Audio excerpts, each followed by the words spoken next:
por mais assim elementar que possa parecer o que vai ser falado, é importante que nós gravemos isso no nosso coração e permaneçamos firmes nisto que o Senhor Jesus está nos ensinando, até mesmo porque a palavra é dele. Então, na lição passada, o que ficou, o que foi formado ali em termos de pensamento? Se eu fosse sintetizar tudo que foi falado na segunda-feira passada, eu sintetizaria em 4 pontos. Tá? O primeiro deles é que o discípulo de Cristo é alguém que segue o Senhor Jesus e pratica os seus mandamentos. Aonde está a diferença aí? Qual é o ponto relevante? No praticar dos ensinamentos que Cristo nos deu. Isso está em Mateus capítulo 5, versos 1 e 2. O segundo ponto que eu destacaria seria para que nós sejamos reconhecidos como verdadeiros cristãos. Isso só é possível se formos devidamente discipulados. Então, para que o mundo nos reconheça como verdadeiros cristãos, lembre-se do pessoal lá de Antioquia, quando eles foram chamados pela primeira vez de cristãos, porque eles tinham sofrido um discipulado, eles tinham passado por um processo de ensino, e aí eles praticavam aquilo que eles foram ensinados, tá? E aí eles foram reconhecidos como cristãos. Ó, esses caras aí são iguaizinhos àquele camarada que morreu na cruz. Essa é a finalidade do discipulado. A terceira coisa, irmãos, o terceiro ponto que eu destaco é que Jesus nos faz 3 exigências para sermos discípulos. Então, esse ponto é extremamente importante, porque Jesus já coloca às claras como é que funciona a regra do negócio. Tá? Você quer ser meu discípulo? Então, tem 3 condições para você ser meu discípulo. Ou seja, qualquer pessoa, qualquer uma, não interessa se o teólogo, o maior teólogo do mundo, não importa qual pessoa, se ele não cumprir essas 3 exigências, ele não pode ser chamado de discípulo. Tá? Então, quais são as exigências? Está lá, amar mais a Jesus do que este mundo. Lucas 14, 33. Qual é a segunda exigência? Amar mais a Jesus do que qualquer outra pessoa. Tá? Lucas 14, 25, 27, Mateus 10, 37 e 38. E a terceira exigência? Amar mais o Senhor Jesus do que a nós mesmos. Mateus 16, 24 e 25. E o quarto ponto que eu destaco aqui, meus queridos, é a plena obediência a Cristo, a plena obediência a Cristo é somente possível, tá? Com a ajuda do Espírito Santo. Atos 1, 8. Então, esses 4 pontos, eles sintetizam tudo aquilo que o discipulado nos traz. Amém? Então, na lição passada, nós fomos ter um melhor entendimento do que é ser um discípulo. Dito isso, vamos falar do Evangelho, que é objeto desse discipulado. Tá todo mundo com a sua apostilazinha agora, né? Eu imprimi a minha, está aqui. Acredito que o irmão Hermélio já imprimiu a dele também, aí, já viu? Tá? Aqui, ó, imprimi a minha, tá? Porque eu fiz só para vocês, esqueci de mim. Aí eu tive que imprimir a minha aqui na minha impressora. Mas amém, queridos? Então, vamos lá. Evangelho. O Evangelho é o objeto do discipulado. Então, ele já abre o texto. Interessante que ele abre o texto com o seguinte versículo, Mateus 1, 15, né? Que diz assim, o tempo está cumprido. Marcos, pastor. Marcos 1, 15, o senhor falou Mateus. Marcos 1, 15. Obrigado, irmão. Tá, eu estou meio cegueta, é bom o irmão me ajudar mesmo. Vamos lá. Marcos 1, 15. Né? O tempo está cumprido e o reino de Deus está próximo. Arrependei-vos e crede no Evangelho. Então, 2 coisinhas que Jesus fala aqui, né? A primeira delas, que o texto diz que o reino de Deus está próximo, né? Manda-nos 3 coisas, no caso. Que o reino de Deus está próximo, que nós devemos nos arrepender, né? E crer no Evangelho. Então, o eixo da vida cristã, irmãos, é exatamente o que esse texto diz. Tá? Imagine como se fosse a coluna vertebral mesmo e as vértebras todas ligadas a ela. Se nós não tivermos isso em mente, amados, fica difícil nós andarmos nessa via, né? Então, o objeto do discipulado é uma correta compreensão do Evangelho, e esse ponto é importantíssimo, fundamental, porque não está havendo essa compreensão nos nossos dias. Houve um desvio assustador, né, em relação a essa compreensão. Então, por conta disso, muita coisa tem sido falada como se fosse Evangelho e não é. Por isso, o discipulado, irmãos, é fundamental para nós. Tá? Para nós também, pastores, qualquer um. É bom que a gente volte sempre para isso, para nós entendermos o que significa Evangelho, ainda mais nos nossos dias. Então, vamos lá. O que significa Evangelho? Tá? O significado literal de Evangelho é boa nova. Todos nós sabemos disso. Mas existe, irmãos, uma razão mais profunda na questão desta compreensão. E qual é essa compreensão? Boa nova, o Evangelho, quando ele vem da palavra evangelion, ele traz uma outra conotação mais profunda, né? Mais abrangente, que trata de um mensageiro, né, como está escrito aqui no texto, de um mensageiro que vem do campo de batalha trazendo uma boa nova daquele campo, que vai ser ou nós vencemos a guerra ou nós conseguimos a paz. Essa é a importância, o entendimento correto que nos leva a crer que não é uma boa notícia simplesmente, não é qualquer boa notícia, mas é uma boa notícia dizendo, encerrou aquilo que estava sendo difícil para nós, aquilo que estava nos impedindo, aquilo que estava nos trazendo dor e sofrimento, acabou de cessar, terminou. Ou terminou com uma vitória, ou termina com uma vitória, ou termina com um acordo de paz. No nosso caso, terminou com a vitória, né? No caso, Jesus venceu isso por nós, sofrendo todas as maldições, toda a maldição do pecado no seu próprio corpo. Então, precisamos entender que não é uma qualquer notícia, é a maior de todas as notícias. Aqui no texto, ele coloca como se fosse a maravilhosa notícia, a notícia que extrapola qualquer uma outra. Então, não podemos olhar para o Evangelho como se fosse uma noticiazinha qualquer, como se fosse algo simples. Não, não é algo simples, porque trata da nossa eternidade. É algo que nos traz uma notícia maravilhosa, dizendo, olha, você agora é livre em Cristo. Tá? Nesse exato momento, você vai passar a sua eternidade com Cristo, você é um salvo. Então, quando a gente tem essa compreensão, a gente começa a ter uma ideia pálida da qualidade dessa notícia, do tamanho bombástico que ela é para nós. Amém? Então, essa compreensão nós precisamos ter. E qual é o Evangelho? Eu acho interessante que ele colocou umas posições aqui bastante interessantes, muito interessantes mesmo. E ele diz, então, mas qual é esse Evangelho? E aí ele diz assim, a primeira coisa é que agora nós temos paz com alguém, né? E precisamos entender, temos paz com quem? E qual é essa boa nova? Qual é o significado dela? E aí temos alguns textos bíblicos, irmãos, que precisamos lê-los, né? Que inclusive está na apostila. Eu pediria que os irmãos acompanhassem.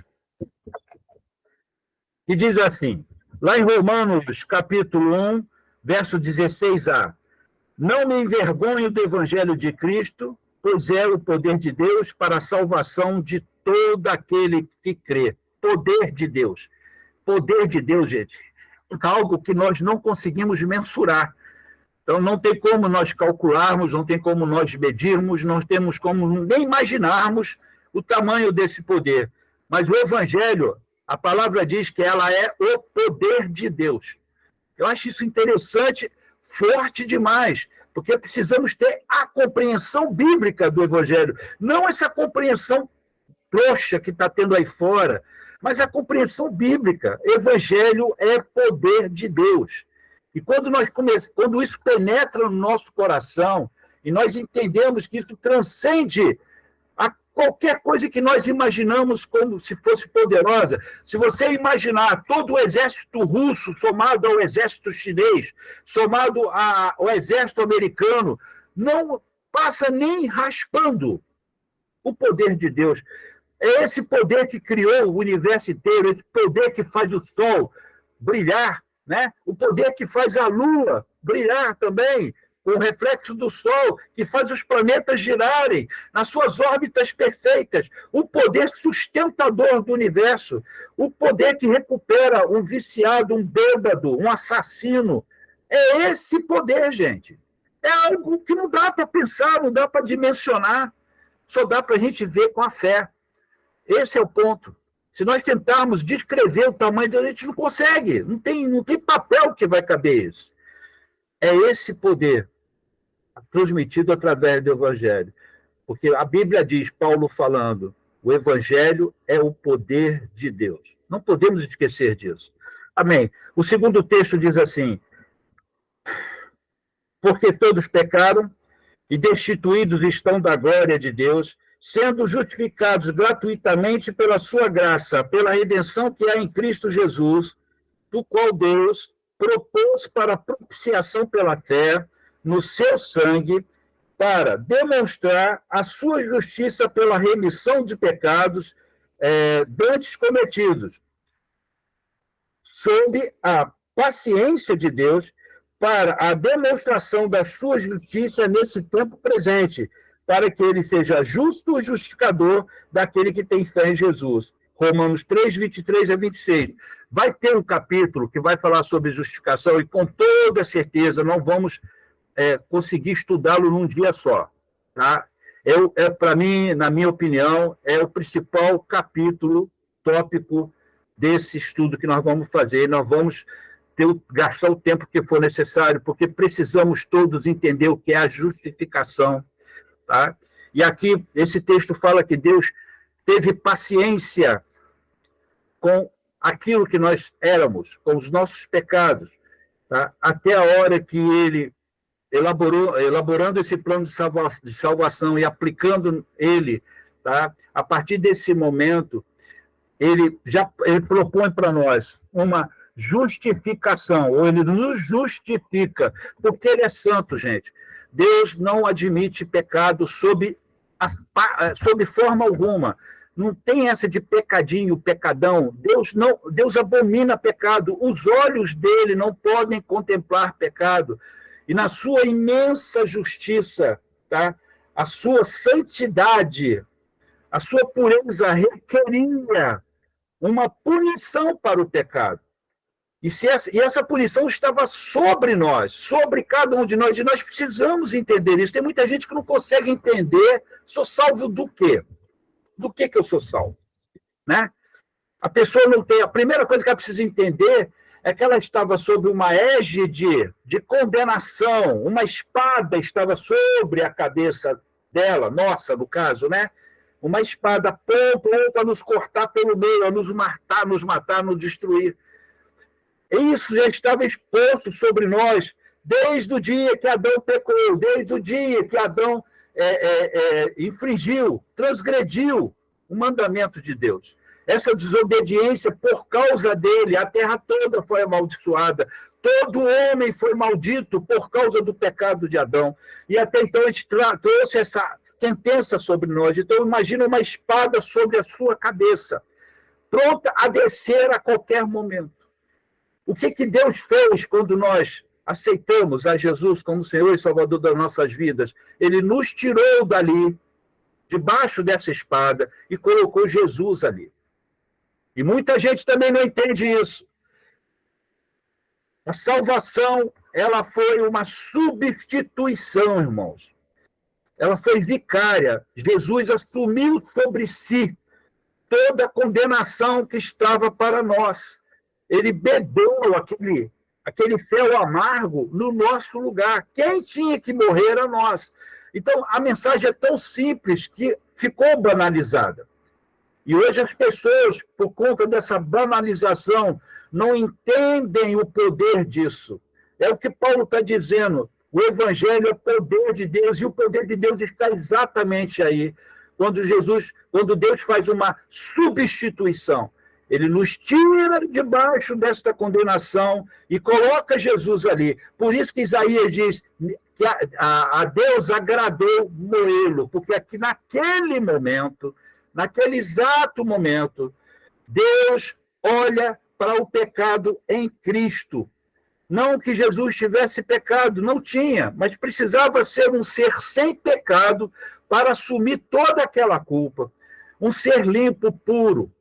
E aí Deus pega o seu próprio filho e coloca nele toda a nossa sujeira, toda a nossa imundície, tá? E julga o pecado em Cristo, na pessoa dele. Então, quando nós entendemos isso, irmãos, quando isso entra no nosso coração e entendemos que houve uma substituição, a gente começa a dar valor nessa salvação que nós temos. Porque nós não pedimos para Deus fazer isso.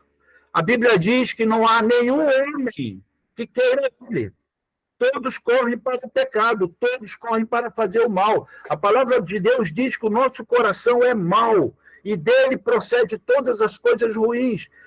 Se fossem perguntar para mim, você queria salvação? Eu não estava nem aí para a hora do Brasil, meus irmãos. Não queria saber de nada. Mas Deus fez assim mesmo. Fez assim mesmo. E pela graça de Deus, todos nós agora estamos aqui. Nenhum de nós merece isso, mas pela graça de Deus estamos aqui estudando sobre isso. Então é importante que a gente entenda, tá? O que aqui em Romanos está dizendo, que Deus propôs para propiciação pela fé no seu sangue, para demonstrar a sua justiça pela remissão dos pecados. Deus nos comprou de volta. E Jesus foi a moeda que ele usou para comprar. No dia que nós entendermos isso, muita coisa vai mudar na nossa vida. Jesus foi a moeda que Deus usou para nos comprar de volta. Tá? Estávamos sob maldição e Deus precisou nos tirar dessa maldição, nos comprando através do seu próprio filho, usando o seu filho como moeda. O sangue dele sendo vertido. Irmãos, no dia que nós dermos valor a isso, nossa vida muda. O nosso olhar vai ser outro.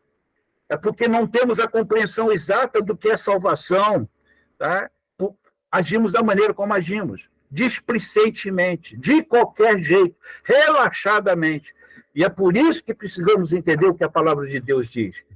Vamos lá agora para outro texto, senão o tempo passa. Tendo sido justificados pela fé, temos paz com Deus por nosso Senhor Jesus Cristo. E éramos inimigos de Deus. E uma outra coisa que as pessoas não entendem. Se você não tem o selo do Espírito Santo na sua vida, se você não é um remido, ou seja, comprado de volta, se você não aceitou Jesus como seu único e suficiente Salvador, a sua condição atual é de inimigo de Deus. A espada está sobre sua cabeça. Não estou dizendo que ninguém aqui está nessa condição, mas a realidade é essa.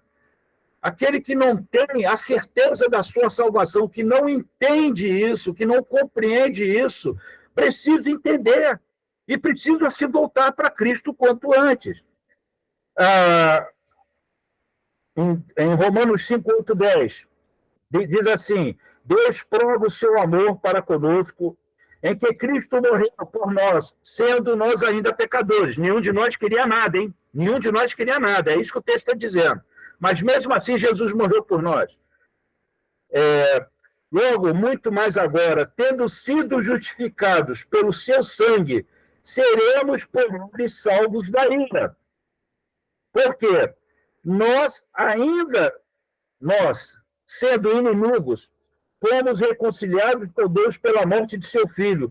Muito mais, tendo sido já reconciliados, seremos salvos pela sua vida. E o pessoal precisa entender, sem Jesus, a ira de Deus. O pessoal precisa entender isso. Existe uma ira. Deus se ira contra o pecado. E todo aquele que permanece no pecado é praticante dele. E a ira de Deus está sobre ele. Simples assim. Romanos 6, 22, 23. Mas agora, libertados do pecado e feitos servos de Deus, tendes o vosso fruto para a santificação e, por fim, a vida eterna. Porque o salário do pecado é a morte, mas o dom gratuito de Deus é a vida eterna por Cristo Jesus, nosso Senhor. É o que eu falo, irmão, o preço da banalização do Evangelho. É o preço da banalização do Evangelho, desconsiderarmos tudo isso que está escrito aqui. Não ligamos, achamos que o Evangelho é qualquer coisa. E não é, amado. Não é. Custou a vida de alguém, custou o derramamento do sangue de alguém, custou Deus ter se exposto, né, nesse processo de uma forma como ele nunca se expôs antes. Tudo isso para nos tirar dessa condenação. E ele fala de um dom gratuito. É um dom gratuito. É um presente de Deus, de graça para nós. E ele fala assim, se agora vocês foram libertados do pecado e feitos servos de Deus, tendes o vosso fruto para a santificação. É o próximo passo, é o processo seguinte. Quando somos salvos e libertos do pecado, a santificação é o nosso próximo caminho. É a nossa próxima vereda. E o que é a santificação? Isso também nós vamos estudar aqui, não vou antecipar agora. Mas a santificação é exatamente a nossa qualificação. É nós buscarmos essa qualificação, querido, para nós. Não de que nós somos melhores, não. Mas buscarmos uma qualificação dentro do que a palavra diz para nós sermos. Isso é qualificação. Quando você vai se candidatar para uma vaga de emprego e você não está habilitado para aquela função, o que você vai fazer se você ainda pleiteia aquele emprego? Eu vou buscar qualificação para aquilo. A santificação é uma qualificação, meus irmãos, que nós é que temos que buscar. Ela é feita junto com Jesus, através do seu Espírito, né, em nossas vidas, mas é nós que devemos buscar. Bom, isso aqui eu não vou fazer mais. E é escolha todo dia, é escolha diária. Vamos lá, outro texto. Romanos 8, 1 e 2. Portanto, agora nenhuma condenação há para os que estão em Cristo Jesus, que não andam segundo a carne, mas segundo o Espírito, porque a lei do Espírito da vida em Cristo Jesus nos livrou da lei do pecado e da morte. A espada saiu de cima da nossa cabeça, queridos. Esse é o ponto. É o que o texto está dizendo. Tinha uma espada sobre cada um de nós, pronto a nos matar. E Deus nos tirou de debaixo dela. Não tem mais condenação. O escrito da dívida foi pago, foi quitado. E não há nada que nós possamos fazer para retribuir isso. Não tem como pagar. Deus fez isso e nos deu de forma gratuita. Então, nós não há nada que nós possamos fazer. Eu vou ser missionário lá na Malásia. Tá? Eu vou comer gafanhoto e mel silvestre, vou ficar nos... Meus irmãos, nada que nós venhamos a fazer vai pagar esse negócio aqui. Foi dado de graça. E é impagável. Isso que foi feito por nós é impagável. Por isso que Paulo diz, o amor de Deus me constrange. Por que ele fez isso por mim? Estava perguntando isso para Deus hoje. Por que o Senhor fez isso por mim? O que eu fiz para merecer isso? Uma pergunta que temos que fazer todos os dias para nós mesmos. Seguindo, irmãos. Tal como nos revelam os versículos acima, os nossos pecados nos tornavam inimigos de Deus e destinados a perecermos na sua ira. Amém? Então, a justiça de Deus foi satisfeita. Ela foi satisfeita em Cristo Jesus. E quando nós aceitamos isso pela fé, tá, somos justificados a partir daí. Amém? Continuando, queridos. E aqui, como eu falei, pastor Alan tem uma tirada interessante. Ele coloca aqui no 3, não o quê, mas quem é o Evangelho? E é esse o outro ponto que nós precisamos entender. O Evangelho não é uma coisa, ele é a própria figura do Cristo vivo. Quando falamos do Evangelho, estamos falando de uma pessoa, que é o próprio Jesus Cristo. Afinal de contas, ele é o Verbo. Ele é o Verbo. Então, não há nada que nós admitirmos, tá? E como ele diz aqui, podemos afirmar que o Evangelho não é apenas uma mensagem, mas se trata de uma pessoa, o próprio Jesus Cristo, irmãos. Então, quando nós menosprezamos este Evangelho, estamos menosprezando a pessoa do próprio Jesus. Viram por que é importante o discipulado? Esse peso tem que estar em nossas mentes, irmãos. Porque é isso que vai nos dar responsabilidade. É isso que vai nos fazer cristãos verdadeiros. Amém? Olha lá o que diz em João 3, 16, 18. Porque Deus amou o mundo de tal maneira que deu seu Filho unigênito, único Filho, para que todo aquele que nele crê não pereça, mas tenha vida eterna. Porque Deus enviou seu Filho ao mundo, não para que condenasse o mundo, mas para que o mundo fosse salvo por ele. Quem crê nele não é condenado, mas quem não crê já está condenado, porquanto não crê no nome do unigênito Filho de Deus. Não tem como desassociarmos o Evangelho da pessoa de Jesus, porque o Evangelho é o próprio Jesus. Crer significa crer na referida pessoa. Não é a pronúncia do nome que salva, mas é a fé na pessoa de Jesus Cristo. Aí diz aqui, quantos evangelhos nós temos? E essa é uma pergunta que pode parecer tola, mas não é não, irmãos. Ela é bem objetiva, porque nós temos um monte de evangelho aí fora. Um monte. Temos evangelho de tudo quanto é jeito e forma. Evangelho da prosperidade, evangelho cult. Nós temos vários evangelhos aí fora. Mas só existe um evangelho verdadeiro. E é por isso que essa pergunta é pertinente. Tá? Há somente um evangelho, Gálatas 1:8.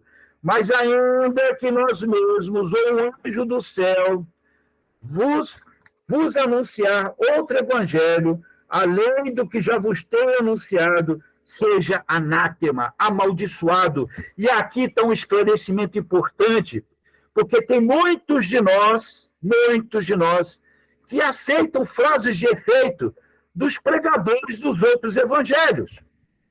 Admiramos, de certa maneira, alguns desses pregadores que pregam um falso evangelho, e a Escritura diz que eles são amaldiçoados. É o que a Bíblia diz, não sou eu que estou falando, está aqui, ó, Gálatas 1:8. Qualquer pessoa que anunciar o evangelho diferente do que está escrito na Bíblia, essa pessoa é anátema. E aí muitos de nós ouvimos esses infelizes, dignos de misericórdia de Deus, tá? Falando tolices, né? Invencionices, para poder captar views, para poder captar likes, para poder trazer audiência para eles. E, para isso, pregam o evangelho distorcido. A Bíblia diz que eles são anátemas. Agora, prestem atenção no que eu vou dizer agora. E está escrito aqui, ó.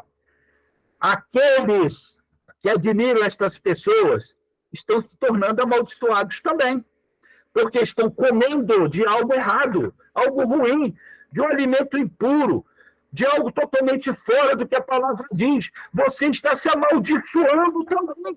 Cuidado, muito cuidado, antes de você botar um like num vídeo de um infeliz desse. Eu chamo de infeliz porque ele é infeliz, irmãos. Ele é infeliz. Se ele não se corrigir, não se emendar, não se arrepender, vai para o inferno. Me perdoem, mas é o que a minha Bíblia diz, é de vocês também. Então, é o que Paulo está dizendo aqui. Vamos lá.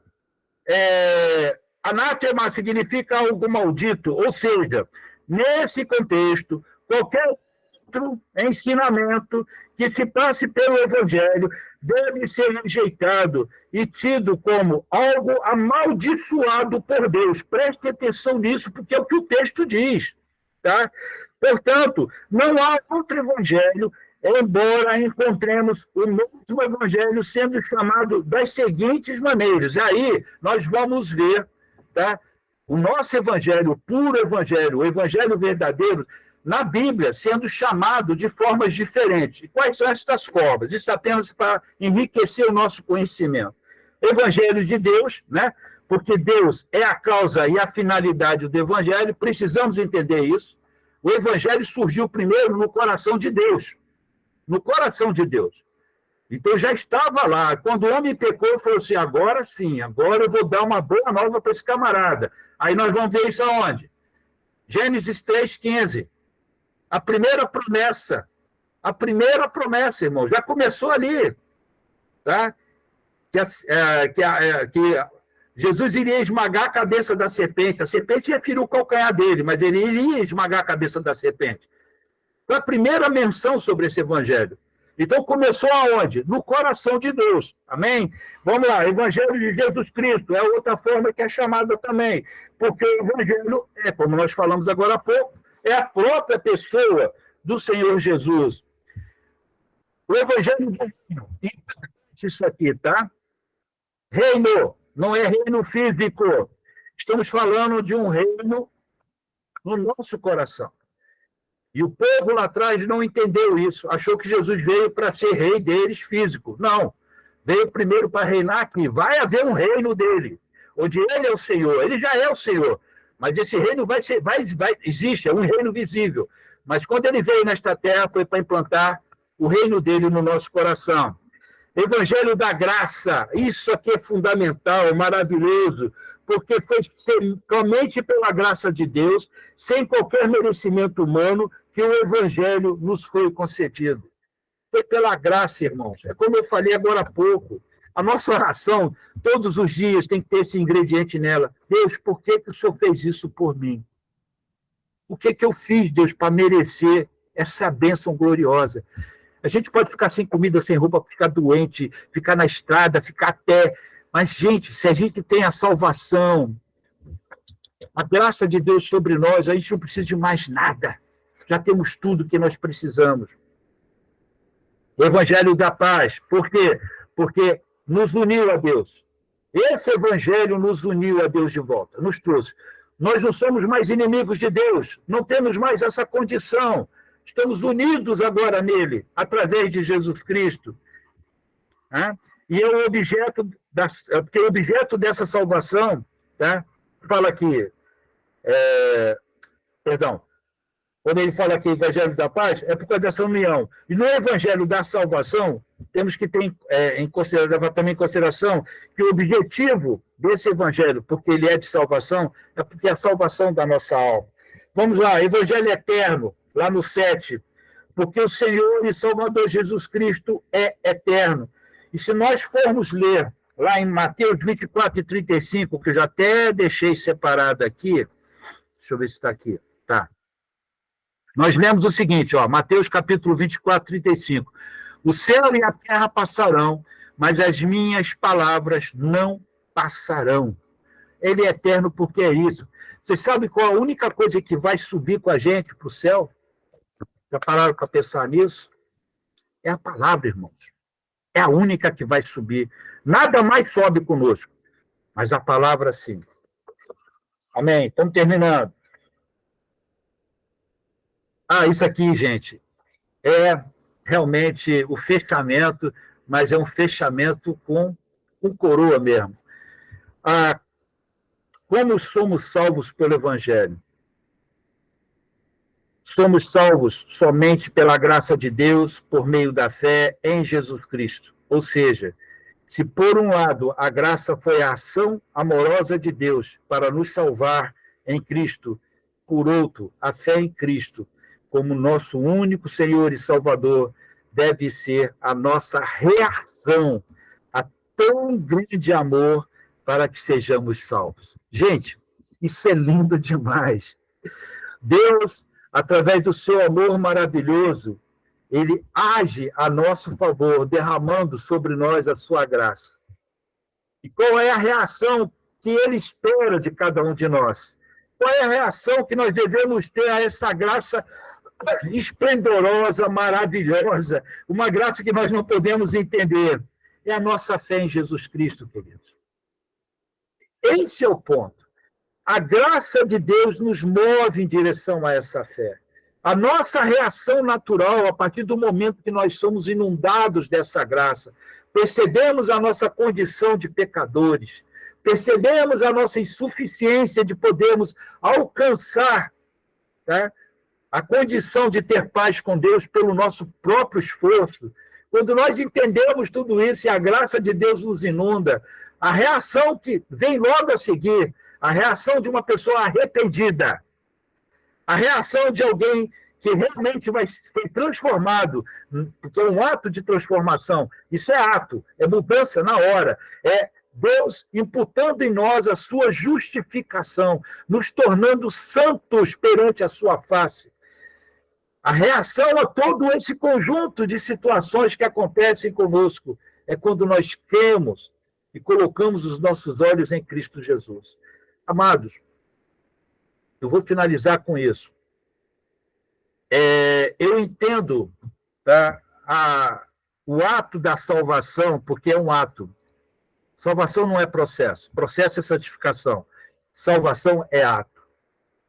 Quando você recebe de Deus essa graça tremenda e ela inunda o seu coração, é impossível, irmãos, nós resistirmos a tamanha graça. Quando nós resistimos, tá, é porque fizemos a nossa escolha de forma deliberada. Não, nós não queremos isso, mesmo que naquele momento o Senhor Jesus esteja falando com aquela pessoa, mesmo que naquele momento o Senhor Jesus esteja mostrando para ela a sua condição miserável, tá? E ela entende isso, por um lancezinho de segundo, ela consegue entender isso. E ela sente no seu coração uma necessidade de mudança, mas ela pensa logo naquilo que ela vai perder neste mundo, nas coisas que ela vai ter que deixar, porque vai ter que ter renúncia, sim. A gente precisa falar isso para a pessoa que está se convertendo. E precisa dizer isso para ela, porque Jesus falou, façam contas. Por que nós vamos omitir uma informação tão importante daquela pessoa para quem nós estamos ministrando a mensagem do Evangelho? Nós temos que dizer para ela, meu querido, porque tem gente que passa, né, joga isso, não vou falar isso agora, não. Deixa isso para depois. Não deixa para depois, não, irmãos. Não deixa para depois, não. A pessoa precisa entender que ela vai passar por um processo. E nesse processo vai ser requerido dela a renúncia, mas o Espírito Santo vai ajudá-la a renunciar. Se ela entende a sua condição de miserável pecadora, quer o céu para ela, quer morar no céu conosco, com Jesus Cristo, por toda a eternidade, e ela entende isso de forma plena na sua mente, que é uma mensagem simples, tá? E ela diz assim, não, mas eu estou disposto. A gente não é disposto quando vai fazer um vestibular para medicina, que você, igual ouviu uma menina, disse que não viu a luz do sol por 1 ano, mas passou em primeiro lugar na UERJ. Ela renunciou tudo, namorado, saída para barzinho, nada, não saía de casa, só estudava. Se as pessoas podem renunciar coisas nesta vida para obter coisas desta vida, porque alguém que está disposto a ir para o céu e entende a mensagem da salvação não está disposta também a renunciar às coisas desta vida, que vão a impedir de ir para lá. É claro que ela vai ter. Ela precisa ter essa informação. Então, precisamos ser honestos e sinceros quando transmitimos essa mensagem de salvação para as pessoas. Tá? Porque, ao que Jesus diz, se você não ama mais esse mundo do que a mim, você não pode ser meu discípulo, você não é digno de mim. Então, nós precisamos mostrar isso para as pessoas. Tem uma exigência aqui. Está disposto a cumprir essa exigência? Quando assinamos os nossos contratos, seja do que for aluguel, o contrato fiduciário, não importa o que você faz, tem mais exigências lá, claras, e a gente assina, né? Se submete a isso. E por que nós, cristãos, quando assinamos o contrato com Cristo, foi um contrato assinado com sangue? E quando a gente entende isso, irmãos, a coisa fica muito séria. Muito séria. Esse contrato foi assinado com sangue, mas não foi nem com o meu, nem com o seu. Foi com o sangue de Jesus. E lá no contrato está dizendo, você tem que renunciar a esse mundo, se você quiser me seguir. Então, irmãos, se nós nos omitirmos a isso, estamos descumprindo aquele contrato. se fazemos as coisas que ainda nós queremos fazer e não as coisas que Deus quer que nós façamos, então, amados, estamos em pecado, estamos em desobediência e descumprindo o contrato que nós assinamos com o sangue de Jesus. Afinal de contas, a nossa assinatura não vale nada. E quem assinou o contrato foi o Filho de Deus. Irmãos, só somos alguma coisa por conta de Jesus Cristo. E até o contrato desse pacto foi assinado por ele, com o sangue dele. Então, se nós não conseguimos levar isso a sério, irmãos, eu não sei mais o que vai nos motivar a levar as coisas de Deus a sério em nossa vida, seja o que for, amados. Não importa qual seja a nossa missão nesta terra, não importa aquilo que nós façamos para Jesus, precisamos entender disso, que o que nós fazemos é a primeira coisa da nossa vida, é servir a Deus, o resto vem embaixo, o resto está lá embaixo, entendeu? Qualquer coisa, a nossa profissão, o nosso lar, está tudo embaixo disso. Primeiro é o nosso serviço a Deus, é o nosso amor. E quando eu falo serviço, eu incluo nesse serviço a nossa intimidade com Ele, o nosso relacionamento com Ele. Então, aqui em Efésios 2, 8, 10, diz assim, porque pela graça sois salvos por meio da fé, e isto não vem de vós, é dom de Deus. Não vem das obras, para que ninguém se glorie. Está vendo como nós estamos excluídos do processo? Estamos excluídos, nós temos que ter esse entendimento. Estamos excluídos de todo o processo. O que está valendo aqui é o que Jesus fez. Tá? E nós estamos na aba disso. Nós estamos na esteira disso. Nós não somos nada, e o que fazemos é trapo de imundícia, desculpa a expressão. É o que nós fazemos, irmãos. Continuando o texto para a gente finalizar, irmãos. Diz assim, não vem das obras para que ninguém se glorie, porque somos feitura sua, criados em Cristo Jesus, para boas obras, as quais Deus preparou para que andássemos nela. Quem foi que preparou as boas obras que vamos praticar a partir de agora? Deus. Não são as nossas boas obras, ou que julgamos ser boas obras. É o que Deus preparou para nós, para que nós venhamos a praticar. Amém? Vamos orar, irmãos, porque não vai dar tempo, né? Porque esse assunto foi extenso. Se alguém quiser falar, ainda tem uns 3 minutinhos, uns 5 minutinhos dá para segurar, porque eu e Carlos vamos entrar em reunião daqui a pouquinho. Se alguém quiser falar alguma coisa, está aberto o espaço. Pode falar. Pastor, só uma pergunta aqui, uma dúvida, na verdade, uma dúvida que eu tenho. Né? Mas, assim, a salvação é a coisa mais importante que a gente tem que buscar, né? A nossa salvação, a salvação, né, das pessoas. Enfim, lá em Romanos 9, fala assim, 9:1-2, fala assim, digo a verdade em Cristo, e não minto. Minha consciência o confirma no Espírito Santo. Tenho grande tristeza e constante angústia em meu coração, pois eu até desejaria ser amaldiçoado e separado de Cristo por amor de meus irmãos, os da minha raça.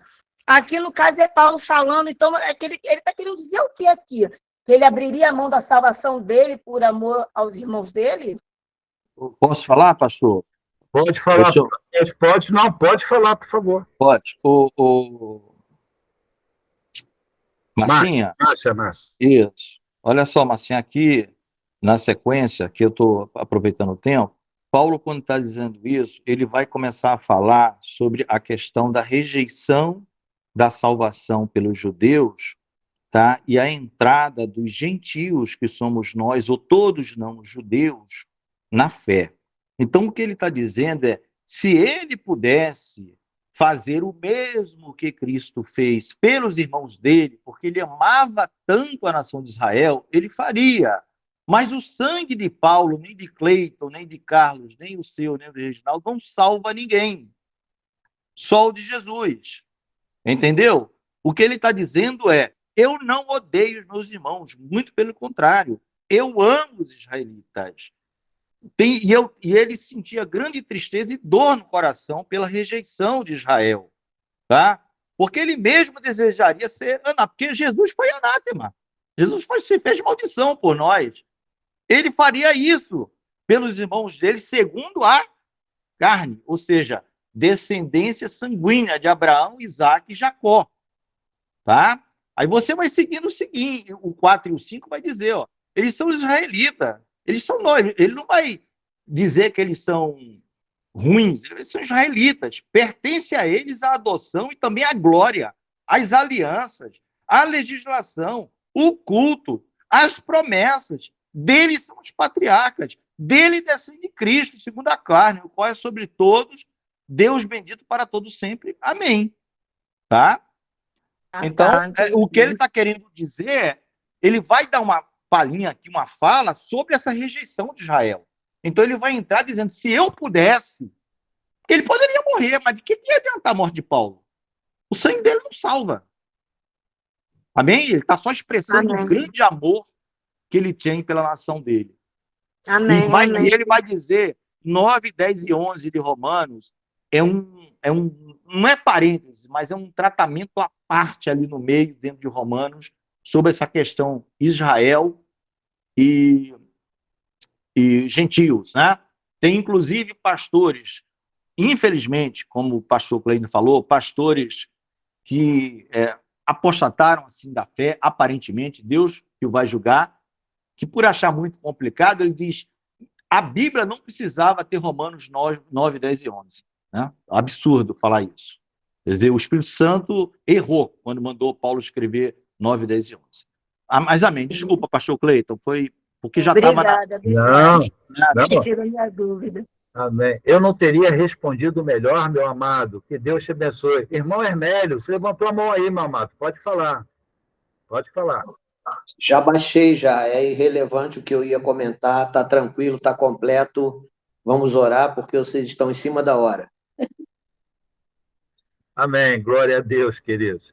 Amém, queridos. Está vendo como é que o negócio está palpitante? E vai ficar muito mais. Se vocês verem os próximos capítulos, tá? Que aqui dá para ver os próximos capítulos, tá? Eu recomendo que vocês estudem a apostila antes de virem para cá, tá? Porque aí a compreensão é mais rápida e depois podemos ter várias perguntas. A gente vai melhorar um pouco essa maneira de dar essas aulas, porque à medida que o assunto for ficar mais efervescente, a gente vai ter que ampliar um pouco mais, não o tempo, mas a quantidade de aulas em um determinado tempo. Mas amém, vamos orar. Senhor Deus e Pai, maravilhoso Senhor, Deus, obrigado, muito obrigado, Senhor, pela Tua palavra. Muito obrigado, Deus querido, pelo Teu carinho e pela Tua misericórdia. Deus, muito obrigado por esta compreensão na Tua palavra, Senhor, por este ensinamento. Querido Senhor, confirma tudo isso em nosso coração. Faz isto, Pai, rocha firme dentro de nós, para que nós não venhamos a ser abalados ou seduzidos, ó Deus, pelas tantas e tantas mensagens errôneas, profanas, que estão sendo trazidos, ó Deus, aí pela internet e até nos próprios púlpitos da igreja. Deus amado, obrigado por essa mensagem confrontadora que nos coloca a nós no nosso devido lugar. É o lugar que nós devemos ficar. É um lugar de resignação, um lugar de humilhação, de que nós não somos absolutamente nada. Mas se somos alguma coisa, somos porque estamos em Cristo Jesus, pois Ele é tudo. Ele é tudo. E, portanto, Pai, que o nosso olhar nunca saia disso. Que por isso a recomendação na Tua palavra, quando nos manda olhar para Cristo, o autor e consumador da nossa fé. Oh, Deus querido, que coisa linda! Olharmos para Jesus e absorvermos dele tudo aquilo que é necessário para que nós continuemos firmes. Não, Pai, que nós venhamos a olhar para nós mesmos, achando que podemos fazer alguma coisa, ou que temos em nós substância que possa nos fazer, nos tornar fortes, ou nos colocar em uma posição de destaque. tudo que nós somos e temos porque estamos em Cristo Jesus, e somente a Ele toda honra, toda glória e todo louvor. Te exaltamos, ó Deus, por essa palavra maravilhosa que o Senhor tem deixado para nós, e te agradecemos desde já, ó Senhor, em o nome de Jesus. Amém. Queridos irmãos, até a próxima Amém, meus segunda. amados. Até a próxima.